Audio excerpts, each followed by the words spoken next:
No, nothing you have to do is important. That's what my husband said to our 4-year-old. And the worst part wasn't the words. It was the way she just nodded, like she'd heard it before, and walked out of the room without making a sound. I stood in the kitchen with a dish towel in my hands and realized I'd been watching my marriage and my children quietly break in two completely different directions for years, and I've been calling it his sense of humor. Let me go back, because if I just start there, you'll think he's a monster, and the truth is so much more complicated than that. The truth is the thing that nearly destroyed us. My name doesn't matter as much as this. I had been married to Daniel for 5 years when all of this came to a head, and for 5 years I would have told you, without a flicker of doubt, that I had married the best man I knew.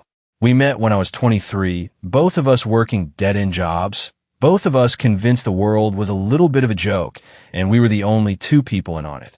He had this dry, lightning-fast wit.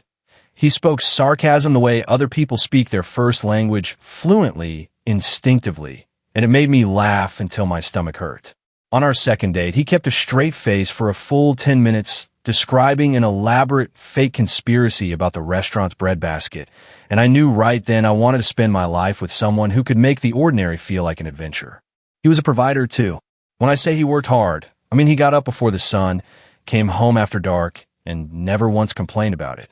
He took pride in the fact that I could stay home with our kids, that we never missed a mortgage payment, that there was always food in the fridge and shoes on small feet. He would have stepped in front of a moving truck for any one of those children. I never doubted that. Not for a single second. That's what made everything so confusing. That's what kept me silent for so long. Because here is the thing nobody tells you. Abuse doesn't always look like a fist or a scream that shakes the walls. Sometimes it looks like a man who would die for his children, but cannot bring himself to sit on the floor and color a picture with them. Sometimes it sounds like a joke. We had 3 of them by then. 3 small, soft, wide-eyed kids who came barreling into the world one after another. Lily was the oldest, for going on 40, a little philosopher who narrated her entire day out loud.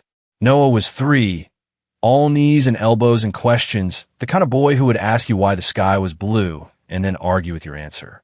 And then there was Emma, not quite 2, still mostly a warm weight on my hip, who communicated in pointing and shrieks of delight.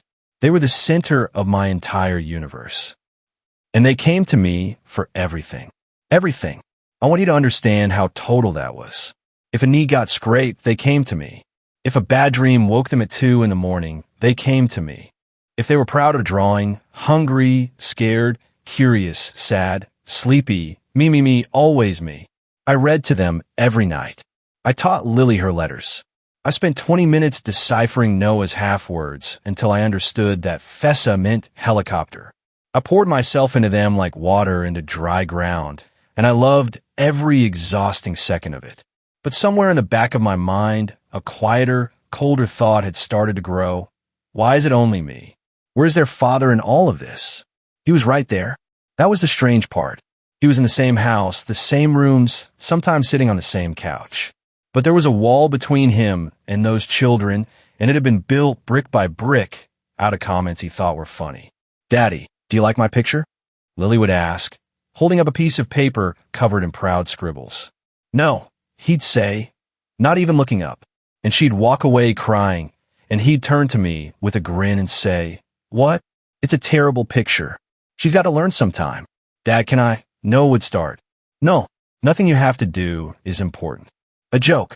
Always he insisted, "Just a joke." "Daddy, guess what? I learned about Earth today." "Wow, you must be some kind of genius then." And it was the way he said it, you understand. Not warm, not proud, but flat and cutting, the same tone you'd use on an adult who'd said something stupid. Except they weren't adults. They were 3 and 4 years old, and they didn't have the equipment yet to know that he didn't mean it. To them, the words were just the words. "Can you make lunch for the kids?" I'd ask. "Man, forget them," he'd say, and the kids would hear it, and I'd watch their little faces try to figure out if their father had just said he didn't want to feed them. When I tried to explain why this was a problem, we'd fight. They don't understand sarcasm. I told them 100 times. They're too little. They think you mean it. Then they'll learn, he'd say. That's how my dad talked to me, and I turned out fine. I should have heard that sentence for what it was. That's how my dad talked to me. But I didn't, not yet. Not then. It wasn't just the jokes. It was the yelling. Not all the time, but when it came like a storm with no warning. Noah would do something that any 3-year-old does, knock over a cup, melt down because he was tired, and instead of kneeling down to his level and explaining, Daniel would get right up in his small face and yell. Loud, towering. And I would watch my son shrink into himself. Watch the tears come not from the spilled cup, but from the wall of sound and anger crashing down on him. And I would think, he's not learning a lesson. He's learning to be afraid of you. That was the word I couldn't say out loud for the longest time. Afraid. My children were afraid of their father. They didn't run to him when he came home. They went still and quiet, the way small animals do when a hawk's shadow crosses the grass. They watched him out of the corners of their eyes. They didn't know how to be around him, so they simply tried not to be. And then he'd turn to me, and he'd be the man I married. We'd put the kids to bed and play video games on the couch until midnight, laughing so hard we'd have to pause the game. He'd tell me about something he read, some idea that fascinated him, and we'd talk for hours, the kind of conversation that made me remember exactly why I chose him. He was warm with me. He was funny with me. He was kind, attentive, generous, present with me. It was like being married to 2 different men. And the cruelest part was that I loved one of them so much that I kept making excuses for the other. I started staying up at night after he fell asleep, sitting in the dark with my own thoughts, asking myself the question that scared me most. Am I ruining my children by staying quiet? Because I knew, somewhere underneath all the excuses, I knew that the silence was a choice, and that every day I let it continue. Those 3 little people absorbed a little more of the message that they were a burden, a joke, a disappointment. I just didn't know how to make him see it. He couldn't hear it from me. To him, I was just nagging, just being oversensitive, just not getting the joke. So one night, when the house was finally quiet and everyone was asleep, I did something I'd never done before. I went online to a parenting forum full of strangers, and I poured it all out. Everything. The jokes, the yelling, the fear in my children's eyes, the way I loved my husband and feared for my kids in the same breath. I wrote it all down, hit post, and I asked one desperate question. How do I get his awesomeness into his parenting? I genuinely thought people would tell me I was overreacting. I think part of me wanted that. I wanted a stranger to tell me it was fine, that all kids go through this, that he'd grow out of it. That is not what happened. The very first response that stopped my heart was from someone who said my husband sounded exactly like their own father. And then they told me, in plain, unhurried words, exactly what was going to happen to my children if nothing changed. They said my kids would become more and more private, more reserved, that they would go to extraordinary lengths to keep me in the dark about their lives, that they would never tell me about their day for fear of being ridiculed, that hiding their emotions would become their greatest defense, that they would learn never to laugh in front of us because laughter was weakness, that they'd be terrified of love and dating because deep down they believed they were worthless and that anyone who saw their feelings would mock them. And then the part that I have never been able to forget, that once they grew up and moved out, they would probably never speak to us again of their own free will, that I might email them and get a few polite sentences back out of courtesy. And that would be all. That would be the whole relationship. The end of it. I read it 3 times. My hands were shaking. Then another stranger wrote, and they didn't soften anything either. They told me my husband was not an awesome guy. They said he was emotionally abusing our children, and that it was as bad a case as they'd ever heard. They said he needed help, that I needed to force the issue, that if it took an ultimatum, then so be it. They told me about their own father, emotionally distant, and how all of their siblings carried the damage into adulthood. One sister married a man who abused her for years because that's what love had been modeled to look like, and the commenter themselves had struggled to hold any real emotional relationship their entire life. And then they said the thing that finally broke through whatever wall I'd built around the truth. By any objective measure, your husband is abusing your children, and the longer it goes on, the worse it gets. I sat there in the blue glow of the screen, and I cried. Not the quiet kind, the shaking, gasping kind with my hand over my mouth so I wouldn't wake anyone. Because for years, I had been calling it a personality quirk, a sense of humor, a parenting style we just disagreed on. And here were strangers, People who had no reason to lie to me. People who had lived it from the inside, telling me the truth I had been too afraid to say to myself. What would you have done in this situation? I genuinely want to know. Let me know in the comments. Because in that moment, I had no idea what I was supposed to do with what I now knew. I wrote back to them. I told them this was exactly what I needed, to hear from people who had been through it. I said I didn't even know how to respond, that they'd given me such a dose of reality, that now I understood it was so much more than I'd let myself believe. And I meant every word. I didn't sleep that night.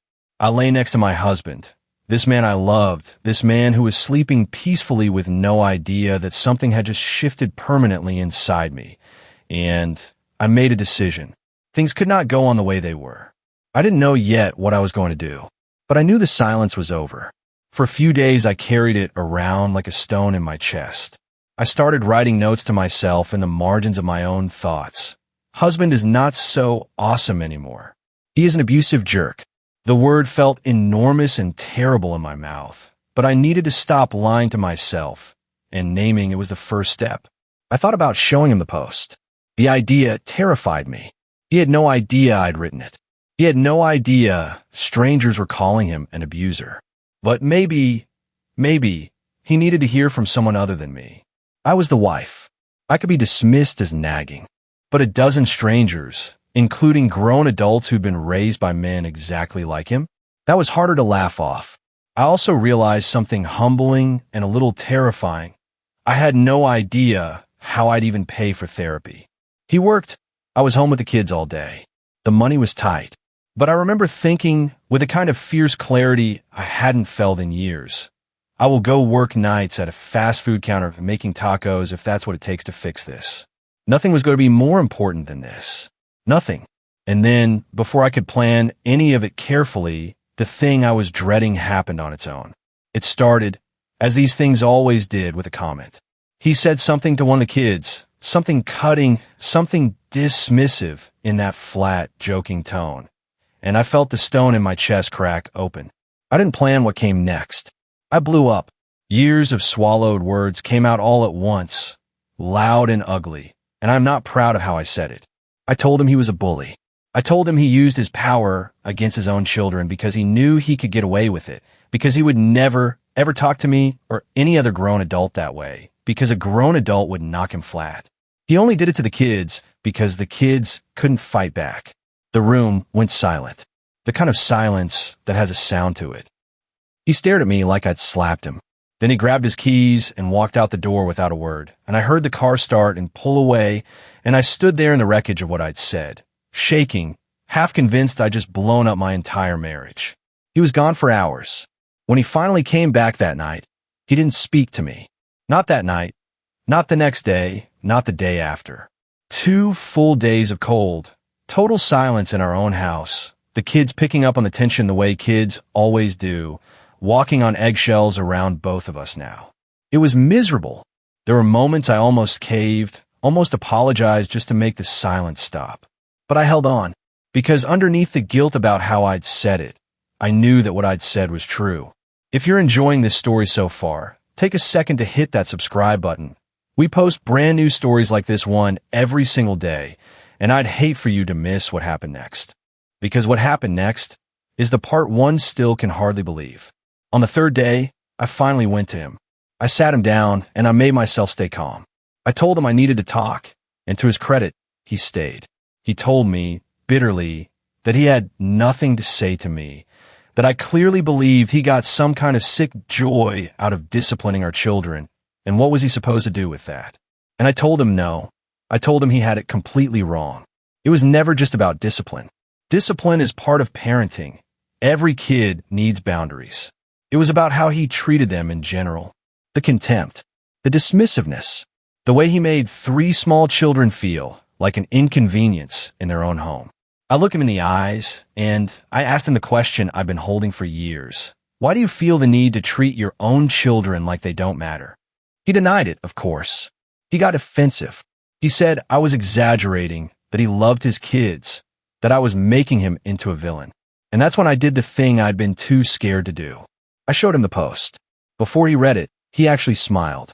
He had that confident, cocky look, and he said, and I'll never forget this, people online are going to agree with me, you know? They're probably just as awesome as I am. He genuinely believed strangers would take his side. He sat down with my phone, and he started to read. I watched his face the whole time. I watched the smile fade. I watched the color drain out of it.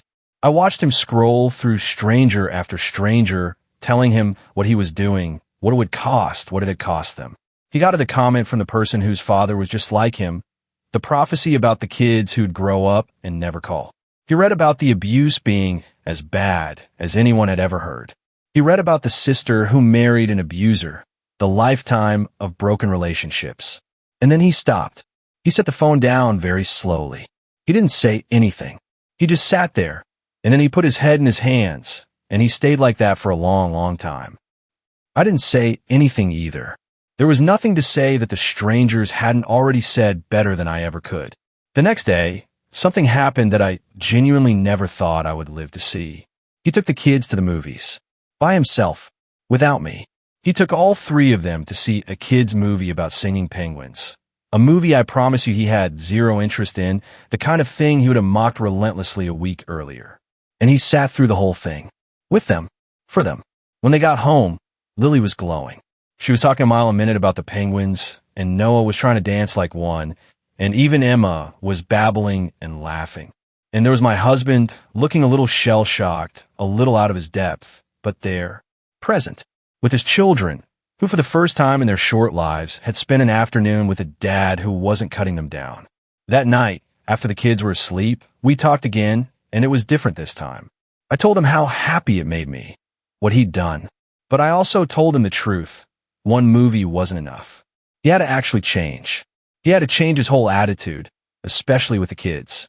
And he nodded, and then he said something that I think was the hardest sentence he'd ever spoken to me.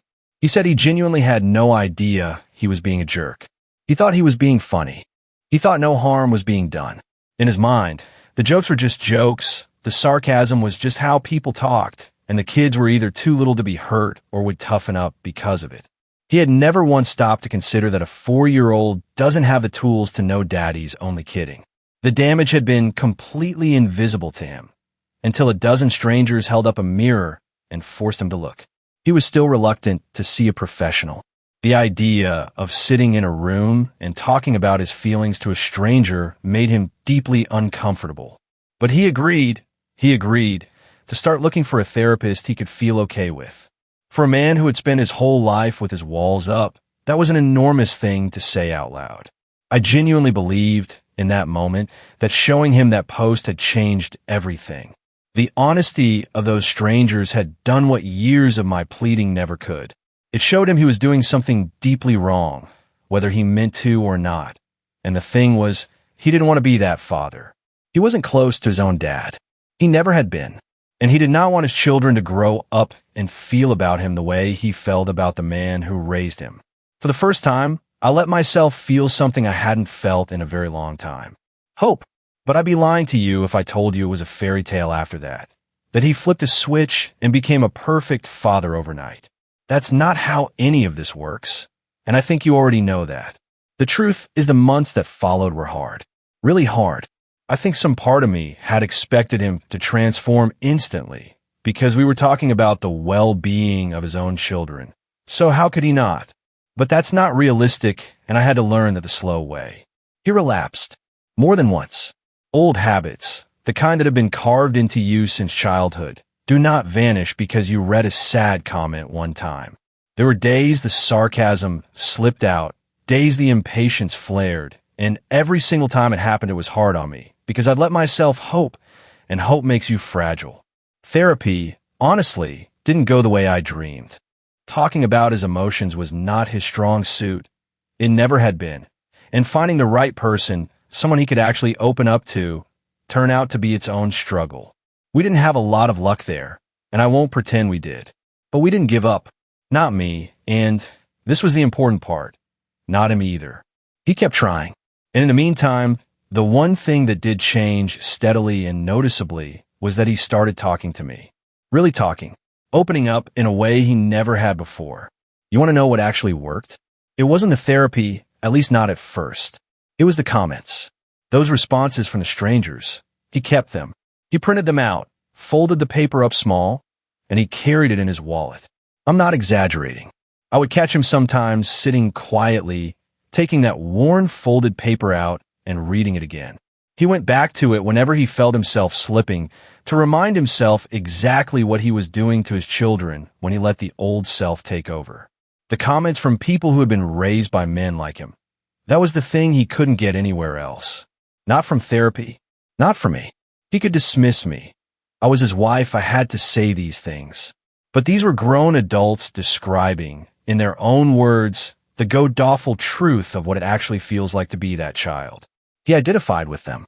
He saw himself in the ones who'd been raised the way he was, and he needed, constantly, over and over, to be reminded why it wasn't okay and why he had to keep fighting to be different. Drop a comment below and tell me, do you think she made the right call, blowing up the way she did and putting his private failings in front of a room full of strangers? Because I still wonder about it sometimes. I wasn't proud of how I did it, but I can't argue with where it led. And as he started talking to me more, I started to understand him in a way I never had in 5 years of marriage. He told me things about his childhood he never told anyone.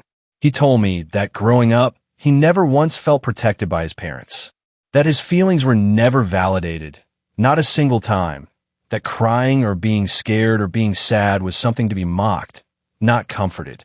He told me he'd been bullied at school, and then he'd come home and been bullied there too, by his own siblings, sometimes by his own father. There was no safe place for him anywhere, not as a child, not as the small, scared person he must have been. And suddenly it all made a terrible kind of sense. He wasn't a monster. He was a man doing, almost entirely without realizing it, the only thing he'd ever been taught. He parented the way he had been parented. He'd absorbed it as a boy, the way all children absorb the water they swim in, and he'd carried it forward into our home without ever choosing to, without ever even seeing it. So much of parenting, I learned, is just an echo of how you yourself are parented. He was running a program that had been installed in him before he was old enough to refuse it. That doesn't excuse it. I want to be clear about that, because I think it's important. Understanding where the harm comes from is not the same as forgiving the harm or pretending it didn't matter. The kid's fear had been real. The damage had been real. But understanding gave me something to work with. It gave him something to work against. You can't fight an enemy you can't see, and for the first time, both of us could finally see the thing clearly. I want to tell you about the small moments, because that's really where the change lived. It wasn't one big dramatic turnaround. It was 1,000 tiny corrections. I watched him catch a sarcastic remark halfway out of his mouth and swallow it. I watched him kneel down, actually get down on the floor to know his level, and ask him a question and then really wait for the answer, even when it took my son a full minute to get the words out. I watched him hang one of Lily's drawings on the refrigerator. A terrible drawing, objectively, but he hung it up, and he told her it was wonderful, and she lit up like the sun coming out. I watched Emma, who used to go still when he walked in, start toddling toward him with her arms up. The first time she did it, I saw his face crumple for just a second before he caught it, because I think he understood exactly what it meant that his baby daughter had stopped being afraid of him.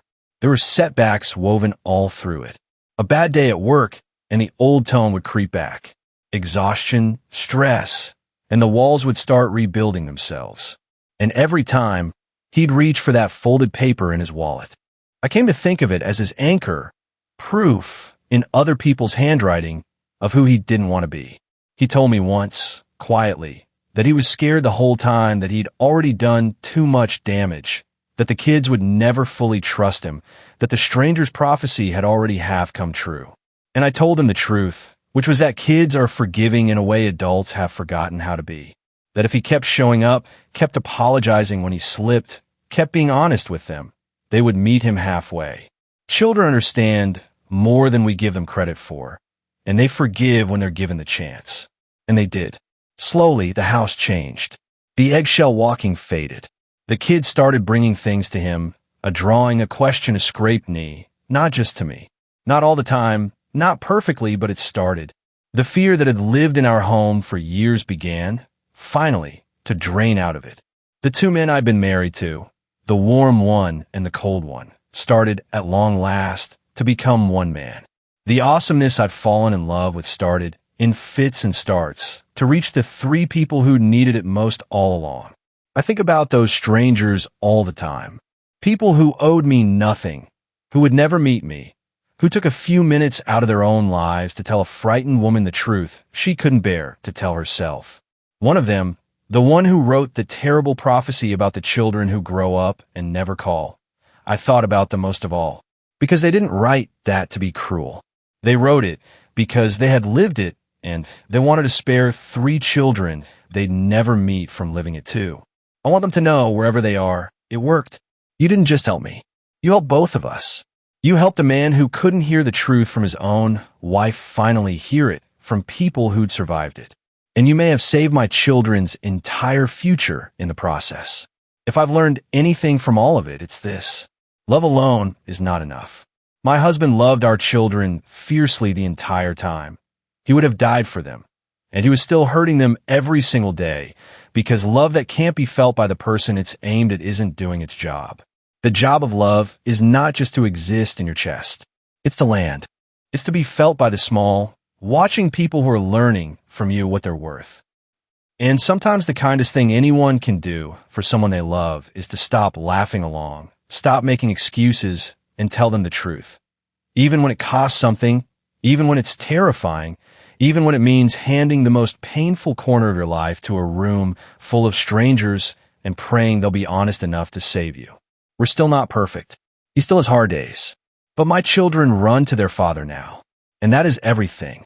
Guys, the goal here is 1,000 subscribers on this channel, and we're getting closer every single day.